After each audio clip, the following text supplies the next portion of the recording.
That's who you guys want me to respect? Because you beat an awful Miami Dolphin? I watched every single ounce of this game. Ladies and gentlemen, it was horrible. Shout out to the rushing game of Judkins. Shout out to the Brown defense that we knew about already.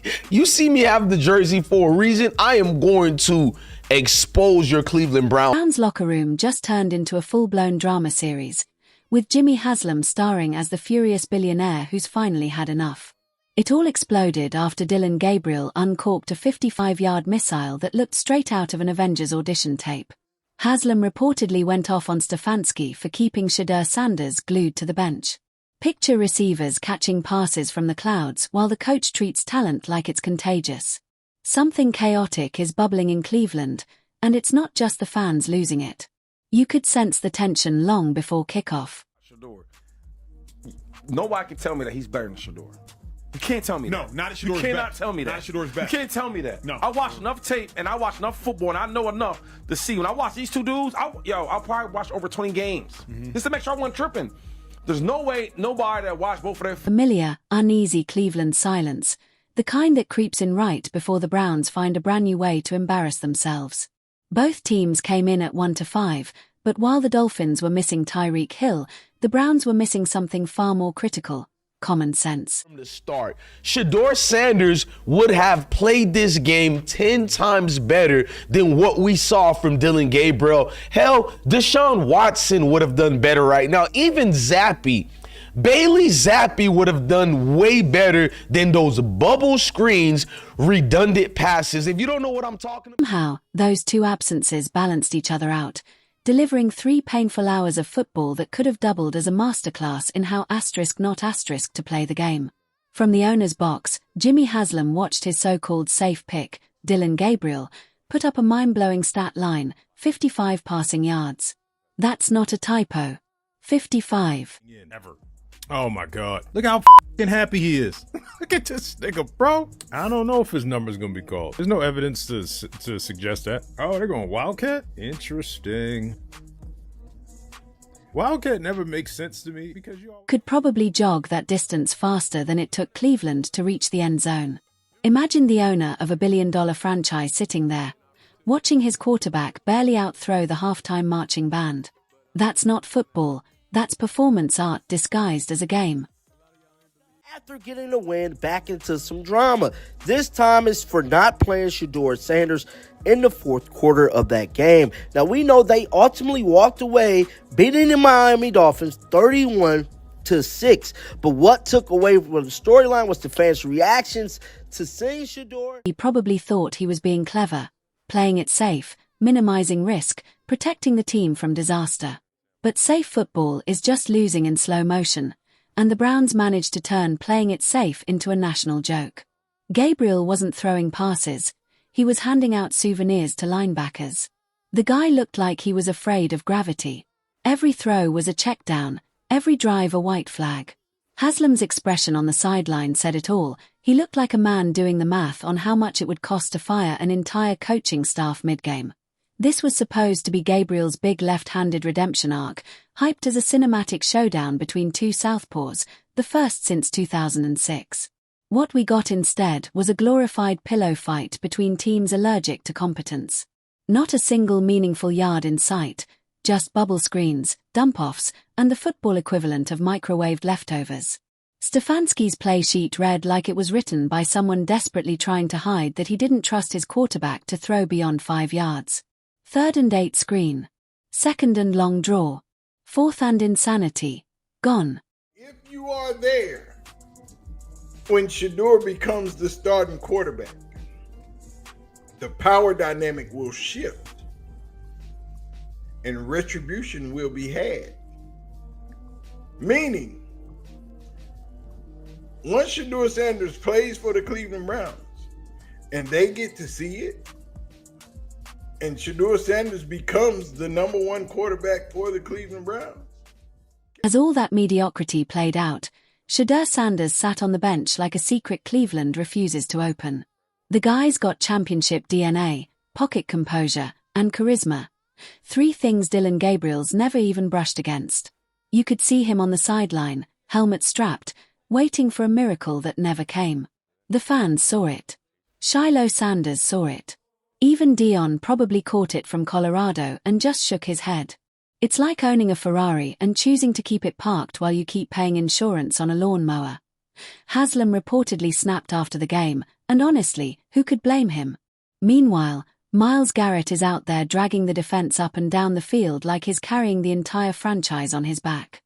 He plays every snap like it's personal, while the offense folds like a cheap chair. You can almost hear the defense muttering on the sideline.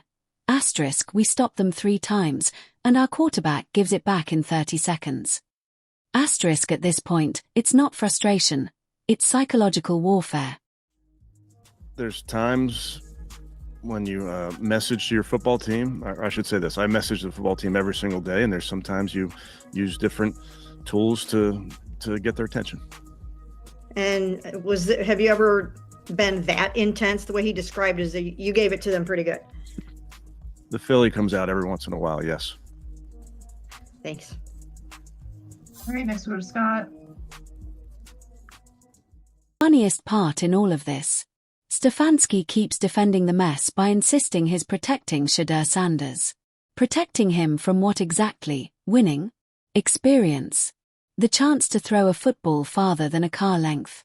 This is a guy who's already survived college pressure, Deion standards, and an entire NCAA schedule behind a Colorado offensive line that couldn't block a tweet. He doesn't need protection, he needs an opportunity. And those excuses about Dylan Gabriel's mobility are getting old fast. Everyone swore he was the more athletic choice. Really? Because the moment pressure showed up, his first instinct was to freeze like a deer trying to file taxes. There was one play where a defender came screaming off the edge, and instead of escaping, Gabriel just accepted the sack like a man reading his own termination letter. Meanwhile, Myles Garrett was doing everything short of playing quarterback himself. The Browns basically turned Gabriel into their entire offense, and it still looked like desperation disguised as strategy. Miami figured it out by halftime. Their defense stopped even pretending to guard deep routes, because Cleveland doesn't throw them.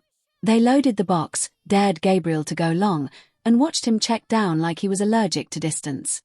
Yeah. Like this week, I don't know, head coach, quarterback, GM, whoever it is, that's not it. And B-Mac, when you get blown out by a 1-5 team, and you're a 1-5 team, and you get blown out in the NFL. Rookie quarterback, too. Yeah, on a rookie quarterback, right? Without a win. Without a win. Let's keep making the case against it.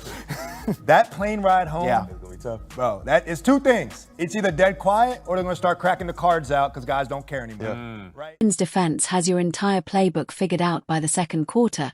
You're not unpredictable. You're predictable asterisk and asterisk boring. By the third, the fans had seen enough. The boos echoed through the stadium like a bad Yelp review, and even the announcers sounded like they wanted to quit mid-broadcast. Cleveland fans didn't pay to watch a live tutorial on quarterback insecurity. At this point, it's not a quarterback controversy, it's organizational malpractice. You've got a potential franchise star collecting splinters on the bench while the safe option puts up numbers that would embarrass a high school backup. Haslam's probably pacing around his mansion, wondering how much patience it takes to officially run out of patience. And let's not kid ourselves, this isn't a one-time meltdown. It's the same tired script Cleveland's been running for years. Draft potential, ignore it, cling to mediocrity, and then fire someone when it all falls apart. The only consistent thing about this franchise is its inconsistency. You are straight out asinine and diabolical, man. Tony Grossi, we need answers. There's no way that you can speak for Dylan Gabriel no more. Shedeur Sanders, number 12. We want to see Shedeur. Give Shedeur a shot. Let's see what this offense looks like with Shedeur Sanders in the... Stefanski's play calling has officially crossed into performance art. Predictable, cautious, and utterly uninspired. He coaches like a man trying to avoid bad Yelp reviews instead of trying to win football games. The locker room has to feel like a volcano ready to erupt. Myles Garrett even said, asterisk, everyone needs to step up because the offense is struggling. Asterisk translation, our quarterback stinks. The receivers barely get targets, the tight ends are running routes just for cardio, and the offensive line is blocking for plays that never even happen. This isn't football anymore, it's creative suffering. You can feel the morale slipping as winnable games turn into reruns of bad comedy. If this is the process, then Cleveland's been perfecting the art of failure for decades. Haslam's breaking point might finally be here. Because no billionaire can sit through his team becoming a weekly meme and not eventually lose it. There's only so many bubble screens a man can watch before he starts questioning his life choices. And when an owner gets humiliated on national television, you already know what comes next. More sorry for a Miami fan than a Browns fan. Oh my goodness. I just want to point these things out. 31-6. Dillon Gabriel is still in the game after they get the ball back. Now I actually am big on, I don't want Shedeur playing any football until Kevin Stefanski is in coaching. I've said that on so many videos. However, you're up 31-6. Let's not sugarcoat it. Dillon Gabriel isn't the problem, he's the symptom. The real disease is Cleveland's obsession with playing it safe. Safe picks don't win in this league, risk takers do. Look around, every great player made their name by daring to be bold. But the Browns are so terrified of being wrong that they never give themselves a chance to be right. While they play not to lose, Shedeur Sanders, built to win, is stuck watching someone else rehearse his failure. What makes it worse is how obvious it's become. Even the Dolphins' defense could feel it. They were laughing through the second half. They didn't even bother disguising blitzes anymore because Cleveland never made them pay for it. The Browns need a quarterback who can step into that huddle and make the whole team believe again. But belief isn't something this franchise seems to value. They'd rather trust bubble screens than raw confidence. And the funniest excuse floating around? Shedeur just needs more time to develop. Really? How exactly do you develop from the bench? Through osmosis. Watching Dillon Gabriel overthrow 3 routes a drive isn't player development. It's slow mental torture. You don't learn football by observing incompetence. You learn it by playing through it.